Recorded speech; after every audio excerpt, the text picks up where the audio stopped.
IQ का yes compose your dream. Hello दोस्तों, quick में आपका स्वागत है। हमारे चैनल द्वारा लगातार जो है घटना चक्र जनरल साइंस के बायो के क्वेश्चन कराए जा रहे हैं। ये पार्ट 6 है जो यूपीपीसीएस और 70 बीपीएससी के लिए बहुत महत्वपूर्ण है। इस वीडियो में वायरस और जीवाणुओं से होने वाली प्रमुख बीमारियां, उनसे जुड़े हुए क्वेश्चन को इसमें स्पेशली दिया गया है कि वायरस और जीवाणुओं से कौन कौन सी बीमारियां होती हैं, उनके बारे में क्वेश्चन इसमें बाकायदे अच्छे से दिए गए हैं। वीडियो को पूरा देखिएगा। कहीं कोई डाउट होता है कमेंट करके पूछिएगा। यहाँ से क्वेश्चन ऐसा टॉपिक है कि यहाँ से क्वेश्चन बहुत ज़्यादा पूछे जाते हैं, तो इसको हमें बहुत अच्छे से देखने की ज़रूरत है। हम लोग शुरू करते हैं सीधे क्वेश्चन की ओर। लेकिन क्वेश्चन से पहले हम लोग ये देख लेते हैं कि कौन कौन सी ऐसी बीमारियां हैं जो जीवाणुओं से होती हैं और कौन कौन सी वायरस से होती है। पहले इसको देख लेते हैं। तो जीवाणुओं से होने वाली प्रमुख बीमारियों में 6 रोग टीबी है, टिटनेस है, हैजा है, टाइफाइड है, डिप्थीरिया है, प्लेग है, काली खांसी है, निमोनिया है, कुष्ठ रोग है और जो है गोनोरिया है और सिफिलिस रोग। ये 11 प्रमुख रोग हैं जो जीवाणुओं से होते हैं। और ये जो लिस्ट है दूसरी वाली, ये वायरस जनित बीमारियों की लिस्ट है, जिसमें हमें देखना है कि कौन कौन सी बीमारियां वायरस से होती हैं। यहाँ से क्वेश्चन सीधा सीधा पूछा जाता है, गलत ना होने पाए। जैसे आपका कोरोना है, ट्रिपोमा है, इसके अलावा हेपीज है, पीत ज्वार है, एड्स है, डेंगू है, पोलियो, चेचक, गलसोथ रोग हो गया, खसरा, पीलिया, रेबीज, हेपेटाइटिस बी। ठीक है, ये कुछ प्रमुख बीमारियां जो वायरस से होती हैं, तो इनको हमें देखना बहुत जरूरी है, जो हमने इसलिए शुरू में बता दिया जिससे आपको ये बिल्कुल याद हो जाए कि कौन कौन सी बीमारियां वायरस से होती है और कौन कौन सी जीवाणुओं से होती है। अब हम क्वेश्चन की ओर चलते हैं। पहला क्वेश्चन है आपका, जीवाणु भोजी बैक्टीरियोफेज क्या होता है? जीवाणु भोजी या बैक्टीरियोफेज किसे कहते हैं? तो इसका आंसर हो जाएगा आपका डी हो जाएगा, जो है जीवाणुओं को संक्रमित करने वाला विषाणु। तो याद रखना, बैक्टीरिया को वायरस जो है संक्रमित कर सकते हैं, ये बात याद रखना। तो जो जीवाणु होते हैं वो भी वायरस से प्रभावित होते हैं। तो जब जीवाणु वायरस से प्रभावित होते हैं तो उस प्रक्रिया को क्या कहते हैं?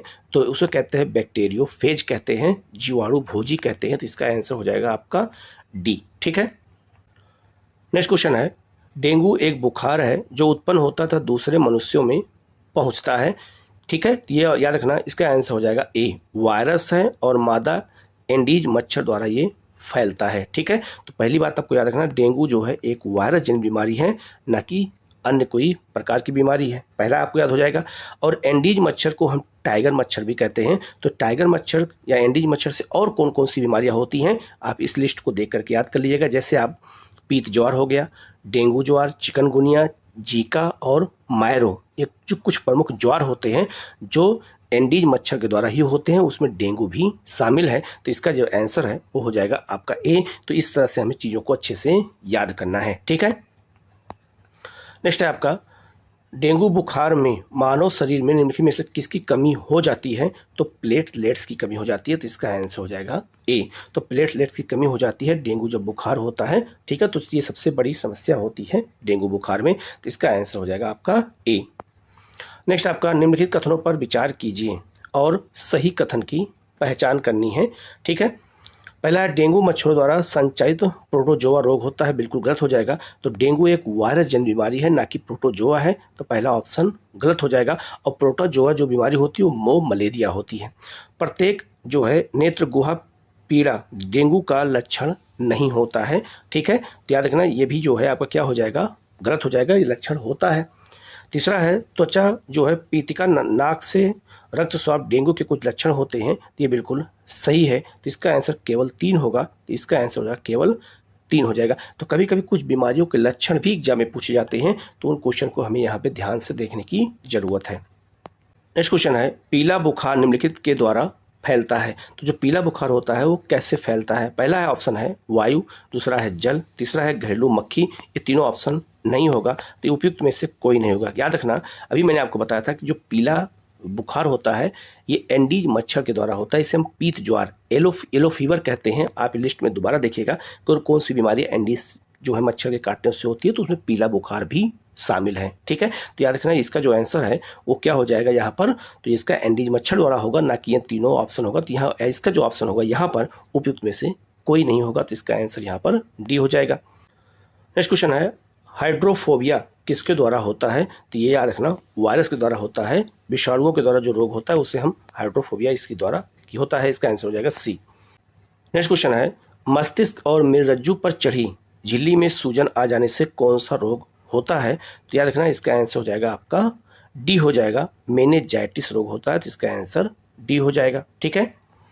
नेक्स्ट आपका, भारत में जन्मे प्रत्येक 200 शिशुओं में एक अतिसार से मर जाता है, जिसका कारण क्या होता है? तो अतिसार जो बीमारी होती है वो किसके कारण होती है? तो रोटा वायरस के कारण होती है। रोटा वायरस के कारण ये बीमारी होती है, तो इसका आंसर हो जाएगा आपका बी। और भारत में अधिकांश बच्चों की मृत्यु इसी कारण से होती है। नेक्स्ट आपका, यदि कोई मानवीय रोग विश्व के बृहद क्षेत्र में फैलता है तो उसे क्या कहा जाता है? याद रखना, जब पूरे विश्व में कोई रोग फैल जाता है व्यापक स्तर पे तो उसे पैंडेमिक कहते हैं। या कोरोना को भी पैंडेमिक घोषित किया गया था, तो इसका आंसर हो जाएगा आपका यहाँ पर ए। ठीक है। नेक्स्ट आपका, निम्न में से किस सेट में, मतलब ऐसा इसमें कौन सा सेट है जिसमें विषाणु जनित बीमारियां होती हैं, इसमें हैं ऐसी कौन सी है?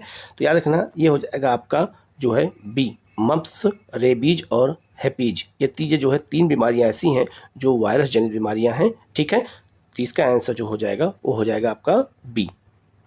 नेक्स्ट आपका, पोलियो का वायरस शरीर में प्रवेश करता है कैसे? तो पोलियो का वायरस शरीर में कैसे प्रवेश करता है? तो याद रखना, पहला है कुत्ते के काटने से बिल्कुल नहीं, मच्छर के काटने से बिल्कुल नहीं, दूषित भोजन और जल से। तो इसका आंसर हो जाएगा आपका सी। तो दूषित जल और भोजन से ही जो है पोलियो के वायरस शरीर में प्रवेश करते हैं, तो इसका आंसर हो जाएगा आपका सी। नेक्स्ट आपका, पोलियो का कारण क्या होता है? तो वायरस होता है, तो वायरस के द्वारा ही पोलियो होता है। ठीक है। तो इसका आंसर हो जाएगा आपका बी। नेक्स्ट आपका, पोलियो के टीके की खोज किसने की थी? तो पोलियो के टीके की खोज किसने किया था? जो है जोनास साल्क ने किया था। ये क्वेश्चन बहुत बार पूछा जा चुका है, तो इसका आंसर हो जाएगा आपका बी। ठीक है। नेक्स्ट आपका, पैथोजीन जो सामान्यतः जुखाम के लिए उत्तरदायी होता है। याद रखना, जो हम लोगों को सामान्य जुखाम होता है उसको पैथोजीन कहते हैं, तो उसके लिए उत्तरदायी वायरस कौन सा होता है ये पूछा जा रहा है।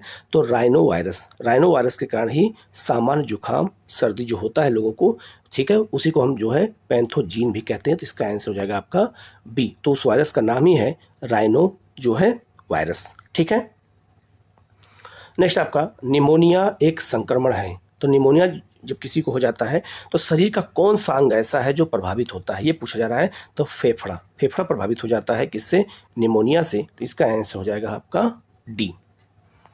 नेक्स्ट आपका, यकृत रोग, लीवर रोग जो लीवर में होता है, तो यकृत मतलब लीवर, तो यकृत रोग हेपेटाइटिस बी का कारण क्या होता है? तो इसका कारण होता है आपका जो है डीएनए वायरस। तो डीएनए वायरस के कारण ही लीवर में जो है हेपेटाइटिस बी हो जाता है। आपसे क्वेश्चन और भी पूछा जा सकता है कि हेपेटाइटिस बी कहाँ होता है, शरीर के किस अंग को प्रभावित करता है, कहाँ होता है?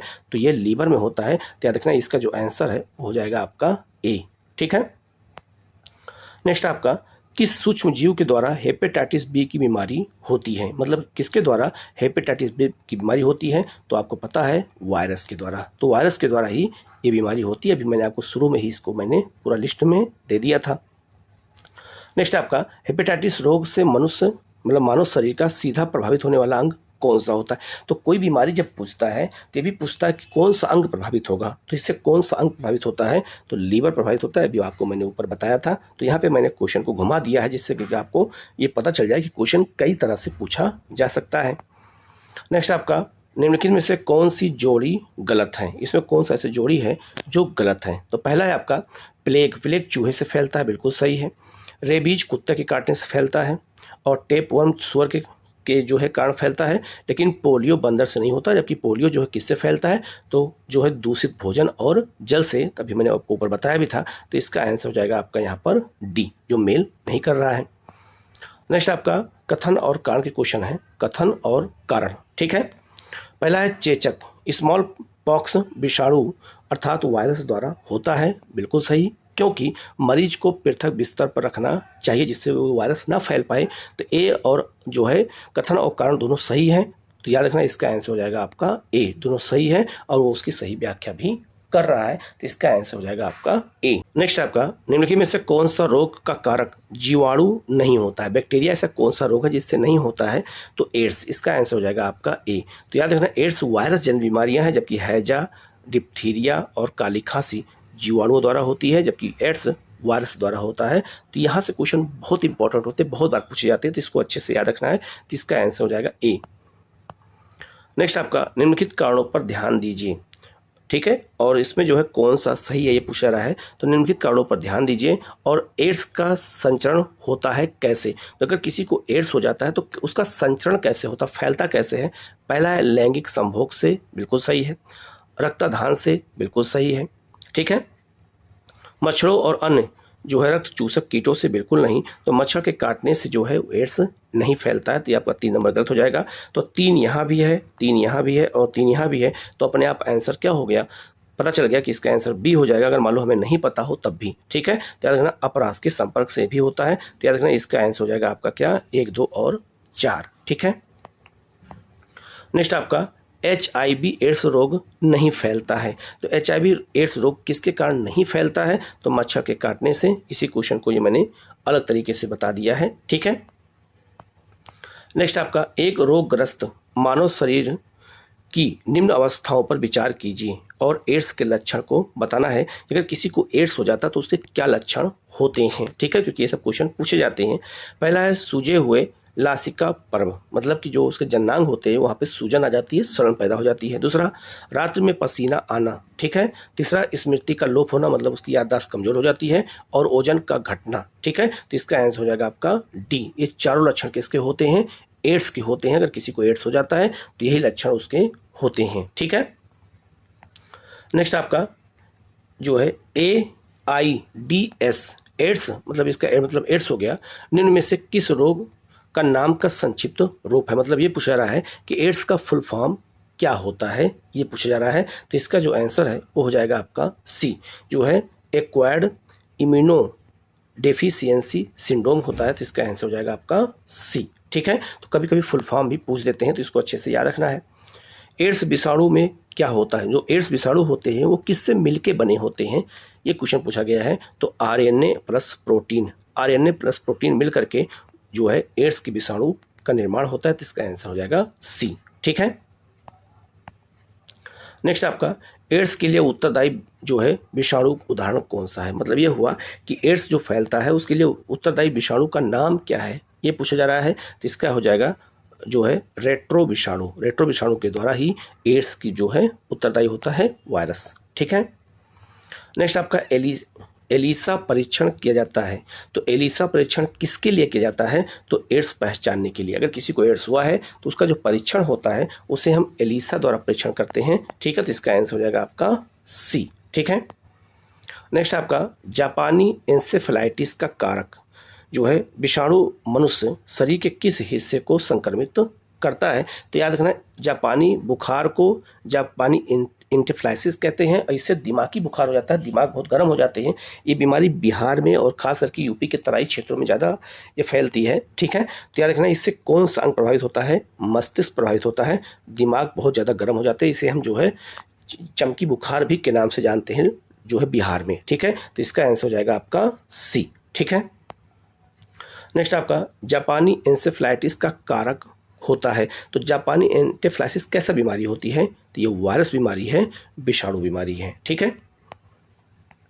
नेक्स्ट आपका खसरा की बीमारी होती है। तो खसरा की बीमारी किसके कारण होती है? ये भी वायरस के कारण होती है। तो इसका आंसर हो जाएगा आपका ए, ठीक है। नेक्स्ट क्वेश्चन है विश्व के कुछ भागों में विद्यमान पशुओं का जो है फुट एंड माउथ रोग होता है, किसके कारण? तो याद रखना ये वायरस के कारण होता है, विषाणु के कारण ही पशुओं में फुट और माउथ रोग हो जाता है। तो इसका आंसर हो जाएगा आपका डी, ठीक है। नेक्स्ट आपका निम्नलिखित में से कौन एक वर्ड फ्लू विषाणु अभी चर्चा में भी रहा है, अभी पश्चिम बंगाल में केस भी आया है वर्ड फ्लू के। तो वर्ड फ्लू की जो विषाणु होते हैं उस विषाणु का नाम क्या है? ये क्वेश्चन कई बार पूछा जा चुका है। तो इसका आंसर हो जाएगा डी, H5N1 जो है याद रखना ये विषाणु का नाम है वर्ड फ्लू के। तो इसका आंसर हो जाएगा आपका डी। इसको कहीं नोट कर लीजिएगा, कहीं आप दीवार पे जहाँ पढ़ते हो आसपास वहाँ पे लिख लीजिएगा, जिससे आपका ध्यान है तो ये आपको याद हो जाए। ये सूत्र आपको याद करना जरूरी है क्योंकि ऐसे इस तरह के कई सूत्र मिलते जुलते मिलते हैं। नेक्स्ट आपका H1N1 विषाणु का प्राय समाचारों में निम्नलिखित में से किस एक बीमारी के संदर्भ में उल्लेख किया जाता है? ये भी बहुत ज़्यादा फेमस बीमारी है, स्वाइन फ्लू जो होती है उसको विषाणु का नाम क्या है? H1N1 है, ठीक है। तो इस तरह के क्वेश्चन भी एग्जाम में पूछे जाते हैं, तो इसको अच्छे से याद रखना। स्वाइन फ्लू बीमारी होती है, और स्वाइन फ्लू बीमारी कैसी बीमारी है ये भी आपको याद रखना है।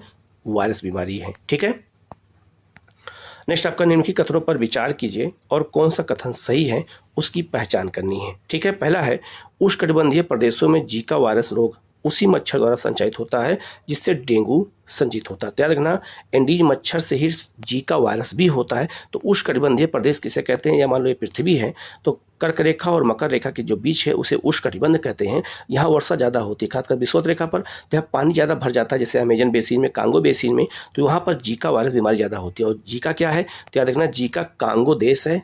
कांगो देश में जीका वहाँ जंगल का नाम है, तो जंगल में पहली बार यह वायरस दिखा था, इसलिए इसका नाम पड़ गया जीका वायरस पड़ गया। तो ये ऑप्शन ये सही हो जाएगा। तो याद रखना जीका वायरस के लिए भी वही मच्छर जिम्मेदार होगा जो डेंगू के लिए जिम्मेदार है। तो बिल्कुल सही है। जीका वायरस रोग का लैंगिक संचरण रोग होना संभव होता है, बिल्कुल है। इससे जो है ये रोग जो है लैंगिक रूप से संचित हो सकता है, दूसरे में संपर्क में बढ़ सकता है। तो ये भी आपका सही हो जाएगा। तो इसका आंसर हो जाएगा आपका सी, 1 और 2 दोनों सही हैं। ठीक है, नेक्स्ट आपका इबोला वायरस का नाम लिया गया है। तो इबोला वायरस भी कांगो में ही पहली बार फैला था।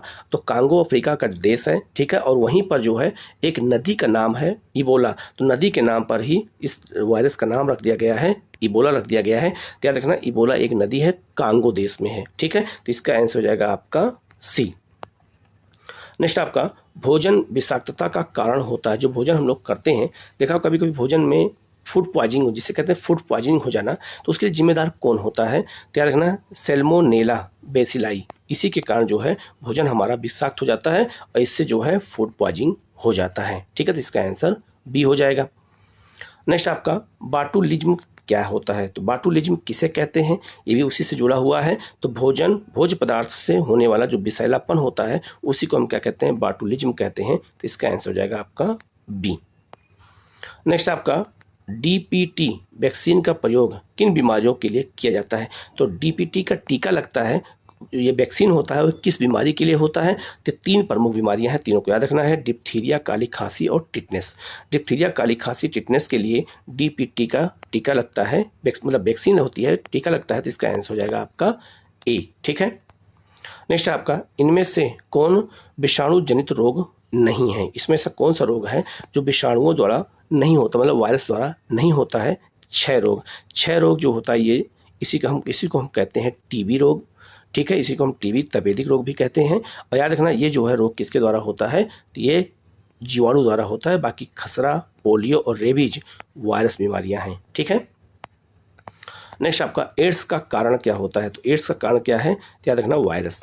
एड्स क्या होता है, वायरस होता है। ठीक है, नेक्स्ट आपका 6 रोग टीबी के परीक्षण हेतु विशिष्ट परीक्षण क्या होता है। तो जो टीबी रोग अगर किसी को हो जाता है तो उसका हम पता कैसे लगाते हैं, ये पूछा जा रहा है। तो याद रखना उसका नाम है मैट्रॉक्स का परीक्षण। मैट्रॉक्स के परीक्षण के द्वारा हम टीबी के लक्षणों का पता लगा लेते हैं।